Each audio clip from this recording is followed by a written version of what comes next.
Welcome, ladies and gents, to Brian Morris's Patriotic Flashback, where I showcase the crucial events that make up the United States of America, such as when our founding fathers fought against British tyranny and tea taxes. Hey, can I have some hot tea? Have you paid your taxes? Man, I just about had it with your taxes and your tyrannical oppression. Oh, my. Well, what are you going to do about it? I wonder... I could still do this. You've done this. Just believe it, British officer. Come on, guys, let's make a revolution.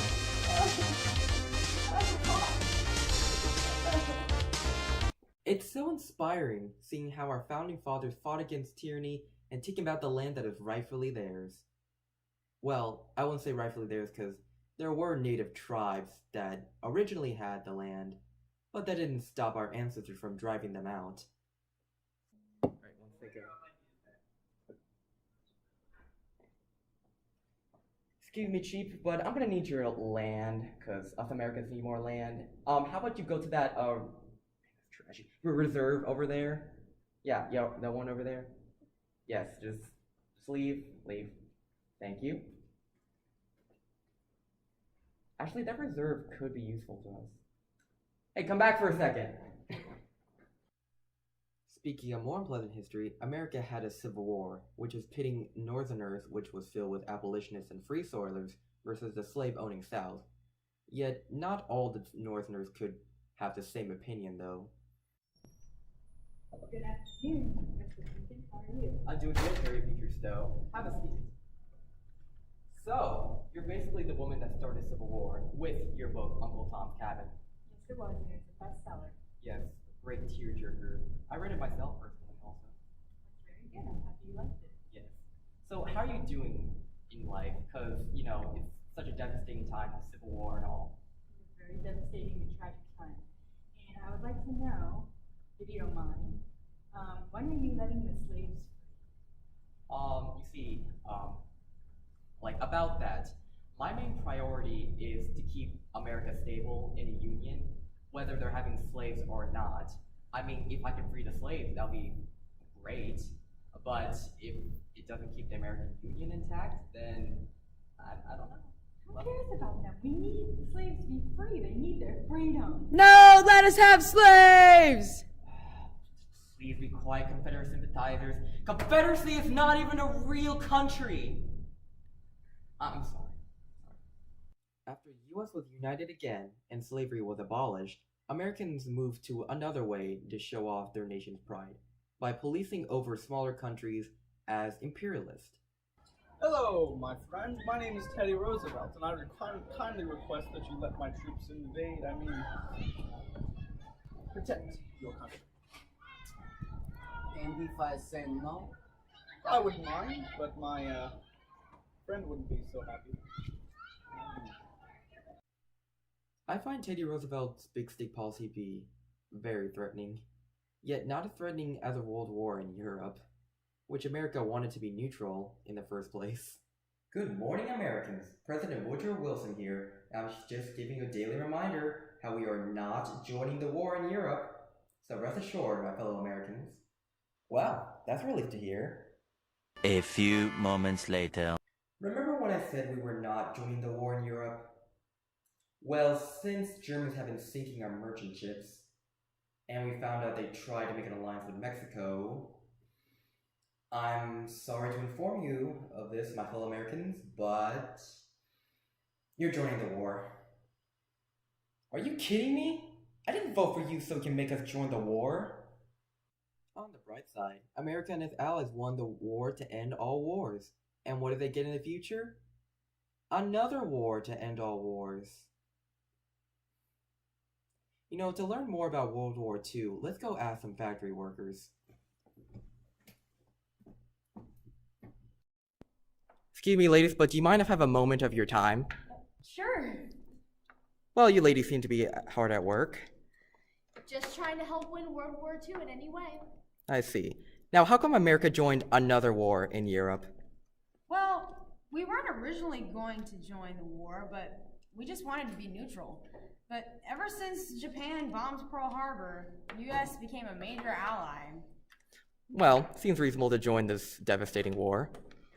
True, though. On the bright side, America isn't economically depressed anymore, and women have more jobs.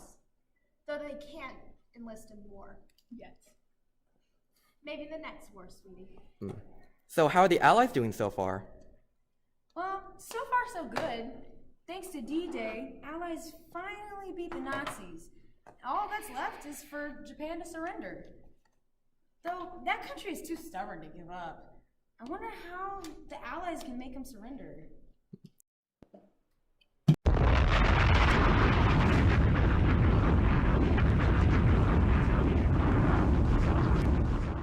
I hope this war doesn't last long. Anyway, thank you for your time and for your essential help for America. Now that World War II's over, everything seems to be looking great for America. The economy's booming, there's no Great Depression anymore. Oh, who am I kidding? There's also a lot of segregation for African Americans. How bad was the segregation? Well, let's ask an expert who's been arrested from Birmingham jail.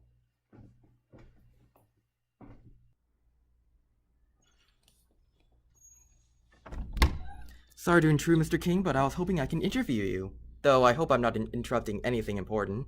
Oh, it's all good. Have a seat. Thank you. No, this is not such a pleasant place to spend all your good days, Mr. King. Oh, please. Every day is a good day if you have the right mindset. Though it's hard to have a good mood with all these arrests and the FBI wiretapping you all the time. Just gotta deal with it. Gotcha. And by the way, how come you're in a cell, Mr. King? Well, I was exercising my freedom of speech to fight back against racial discrimination, and it didn't sit well with the cops. Yeah, I can see that. So can you explain the extent of racial discrimination in America? Oh, brother, where do I start? It doesn't stop with the legal separation of blacks and whites.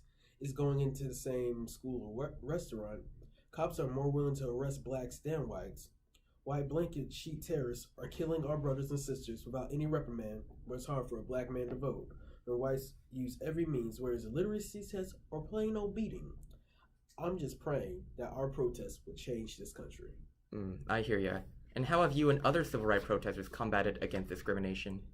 We've used non-violent forms of protest, such as blacks and whites sitting in the front of white restaurants, sitting in the bus wherever they want, and even marching. Even with all the persecutions, heckling, assault from civilians and the police, we refuse to fight back. Our job is to unite our brothers and sisters, not cause more separation and conflict between the races. I'm just hoping that my words and letters will give y'all hope for oppressed Americans. Very inspiring. Thank you for this interview, Mr. King. Oh, my pleasure. Oh, when I get out of the cell, me and some buds are going to march on Washington, and I'm planning to make a speech. Would you like to join us? I would love to, but I have another interview to do. I hope your speech goes well. Well, thank you. I hope you have a nice day, and God bless you. While fear between races are slowly dying down in America, another fear takes the country by storm, the Red Communist Scare, which makes America worried that communism will take over the world and destroy both free trade and democracy. Well, hello, Russia. It's actually your society, not just Russia. We're practically the same country. Why are you? I've been here trying to spread communism throughout the world. That's none of your concern. Oh, it is a huge concern. Let me just say me and some other countries are not fond of being under totalitarian communist rule. How can you truly comprehend the wonders communism can do? The world will be a much better place without capitalism.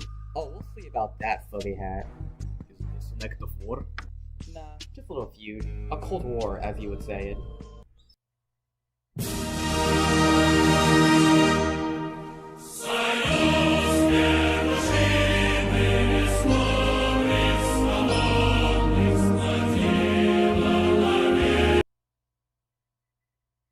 Dang it, at this race we're gonna lose the space race. Unless... That's right, we landed the moon first. Take that, commies. Alright, MacArthur. Here's the plan. In order to stop the spread of communism and win this war in Korea, we have to Nuke Korea and China to kingdom come. MacArthur, General, we've been over this. We are not nuking China, but we are not nuking Korea. That will cause another world war, and that's the last thing this world needs. Come on, President. We could have been over with this war if we used our atomic bombs in the first place. So stop being a sissy leader and use our bombs. The only thing that's going to be over now is your military career. Pack your bags, get out. You are no longer a commander. You're a loss. Here's some nukes to defend yourself against capitalist peace. Much love, USSR.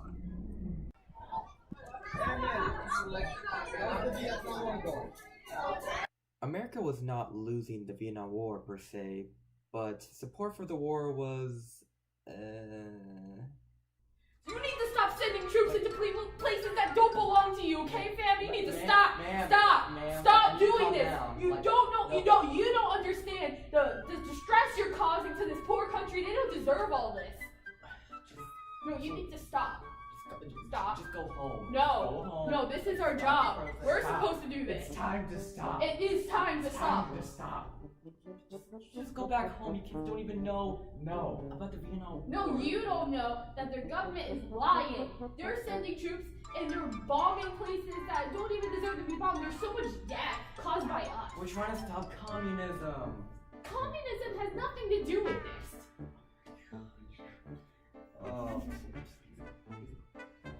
No, I will not go back home. I'll send you back home. Go home. No, you go home. You go home. You go home. Go home. Go home. Go home.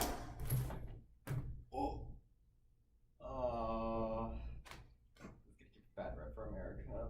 I don't want to talk about it.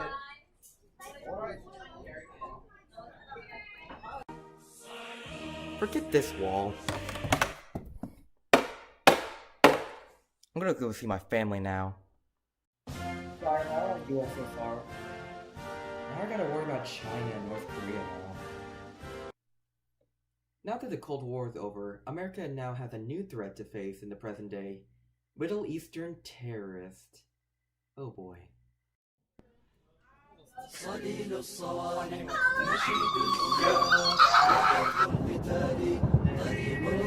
Allahu Akbar!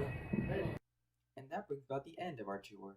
Now, don't feel so uneasy about some of the unpleasant aspects of our history. We gotta learn all of it. And if we learn all of it, we can probably improve our country. You never know. And also, the present isn't doing so bad. You know, we have better medicine, better technology. We haven't had a major terror attack under Obama or Trump. So, just keep on high hopes. But if you expect the worst, I don't blame you. Goodbye, y'all, and God bless you.